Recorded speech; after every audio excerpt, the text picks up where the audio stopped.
अस्सलाम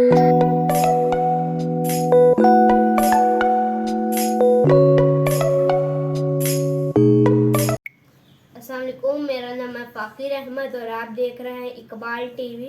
कभी नुसरत नहीं मिलती दरे मौला से कंधों को, कभी ज़ाये नहीं करता वो अपने नेक बंदों को। वही उसके मुकर्रिब हैं जो अपना आप खोते हैं, नहीं रहा उसकी आली बात तक दाकर खुद पसंदों को।